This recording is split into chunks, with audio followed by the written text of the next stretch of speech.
তো বিভিন্ন বিশ্ববিদ্যালয়ের ওয়েবসাইটে গিয়ে আমরা যখন রিকোয়ারমেন্টে অনেকগুলো পরীক্ষার নাম দেখি, তখন আমরা আসলে কনফিউজড হয়ে যাই আসলে কোন কোন পরীক্ষা আমাদেরকে দিতে হবে এবং আমাদেরকে আসলে সবগুলো পরীক্ষায় দিতে হবে কিনা সেগুলো নিয়ে আমাদের আসলে অনেকগুলো প্রশ্ন চলে আসে। তো এই ভিডিওর মাধ্যমে আমি আপনাদেরকে বোঝানোর চেষ্টা করব আসলে কোন পরীক্ষা কাদের জন্য এবং আপনাকে কি পরীক্ষা দিতে হবে এবং কোনটার কোন পরীক্ষার অল্টারনেটিভ আরেকটা পরীক্ষা আছে যে আপনার যদি কোনো একটা পরীক্ষা আপনার মনে হয় যে এখন আপনি দিতে পারবেন না, সো এটা অল্টারনেটিভে কোন পরীক্ষা দেওয়া সম্ভব সেগুলো আমি এই ভিডিওতে আলোচনা করব। প্রথমত যে প্রথমত আমরা আলোচনা করব স্ট্যান্ডার্ডাইজ টেস্ট নিয়ে, যে আমরা যেটাকে এসএটি বা স্যাট বলি এবং জিআরই এবং জিমেট বলি, এগুলো হলো স্ট্যান্ডার্ডাইজ টেস্ট।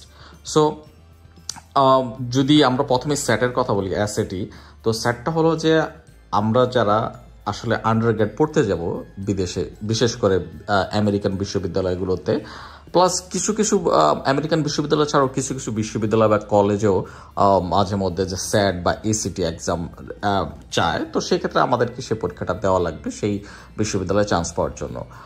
আর এটা হলো আন্ডারগ্রেডদের জন্য স্যাট বা এসিটি। কিন্তু যারা গ্র্যাজুয়েট করার জন্য যাবে, মাস্টার্স বা পিএইচডি, তাদের ক্ষেত্রে আবার কিছু আমেরিকান বিশ্ববিদ্যালয় জিআরই বা জিমেট পরীক্ষাটা চাওয়া হয়। তো এখানে ইন্টারেস্টিং ব্যাপার হলো যে এখন আসলে বিভিন্নভাবে, যেমন আপনার যদি সিজিপি খুব ভালো থাকে বা আপনার যদি রেলেভেন্ট রিসার্চ এক্সপিরিয়েন্স থাকে, তাহলে দেখা গেছে যে জিআরই বা জিমেটের যে রিকোয়ারমেন্ট আসে সেটা বাইপাস করা যায়। এখন আরেকটা ইম্পর্টেন্ট কোশ্চেন চলে আসে, তো বুঝলাম তো এসএটি এবং জিআরই এবং জিমেটের মধ্যে পার্থক্য কি? কারণ হলো যে এসএটি হলো আন্ডারগ্রেডের জন্য আর জিআরই আর জিমেট হলো গ্র্যাড স্টুডেন্টের জন্য। তাহলে আবার জিআরই এবং জিমেটের মধ্যে পার্থক্যটা কি?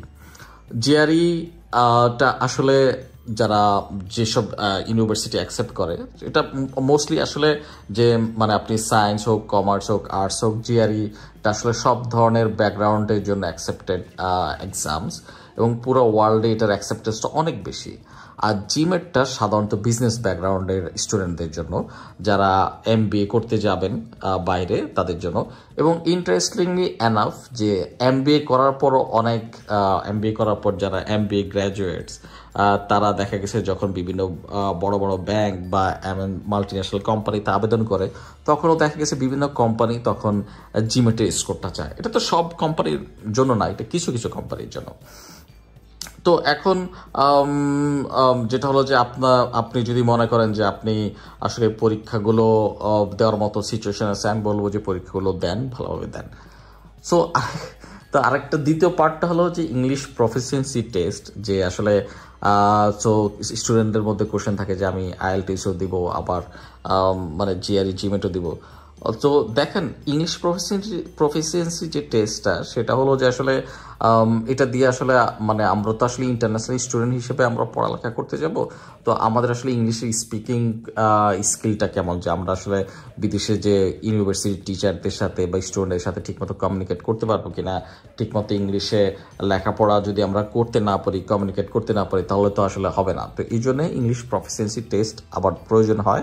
তো সেটা হলো যে যে টেস্টগুলো আছে সেটা হলো আইএলটিএস, টোফেল, ডুওলিঙ্গো, এইগুলো।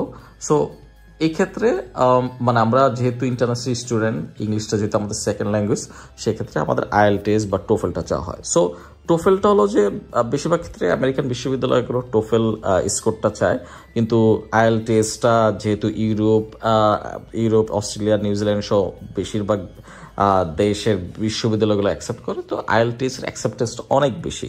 এখন যদিও কিছু স্টুডেন্ট ডুওলিঙ্গো দিতে চায়, কারণ ডুওলিঙ্গোটা আসলে অনেক ইজি এবং খুব দ্রুত রেজাল্ট পাওয়া যায়, অনেক বেশি ফ্লেক্সিবল এবং মানে খুব মানে যদি বলি যে আইএলটিএস এক্সামের তুলনায় চিপার, তো সেজন্য আসলে ডুওলিঙ্গো অনেকে দিতে চায়। কিন্তু যদিও অনেকগুলো বিশ্ববিদ্যালয় ডুওলিঙ্গো অ্যাকসেপ্ট করে, কিন্তু আমি ছাত্রছাত্রীদেরকে বলি যে আসলে আইএলটিএসটা প্রেফার করার জন্য, আইএলটিএসটা দেওয়ার জন্য, কারণ আইএলটিএসটা সবচেয়ে বেশি অ্যাকসেপ্টেন্স আছে মানে পুরো ওয়ার্ল্ডে। তো যেহেতু আপনি পড়াশোনা করবেনই, ইংলিশ শিখবেনই এবং একটা প্রিপারেশন আছে, টাকাও খরচ হবে, তো আমি মনে করি যে আসলে আইএলটিএস পরীক্ষাটা দেওয়াই উচিত। তো আমাদের সবসময় খেয়াল রাখতে হবে যে যে স্ট্যান্ডার্ডাইজ টেস্টটা হলো আসলে আমাদের অ্যাডমিশন টেস্টের মতো, যেটা আমরা এইচএসসির পর বিশ্ববিদ্যালয়ে ভর্তি হওয়ার জন্য আমরা দিই। হ্যাঁ, আর প্রফিসিয়েন্সি টেস্টটা হলো যে ল্যাঙ্গুয়েজ টেস্ট, এটা আমাদেরকে আসলে যে আমরা যে অন্য একটা দেশে যাব সেখানে আমরা যেমন মাতৃভাষা এখানে বাংলা, হ্যাঁ, সেখানে তাদের ভাষা এবং তাদের কমিউনিকেশনের ভাষা, তাদের অফিসিয়াল চাকরি বাকরির ক্ষেত্রে অফিসিয়াল ল্যাঙ্গুয়েজটাও ইংলিশ।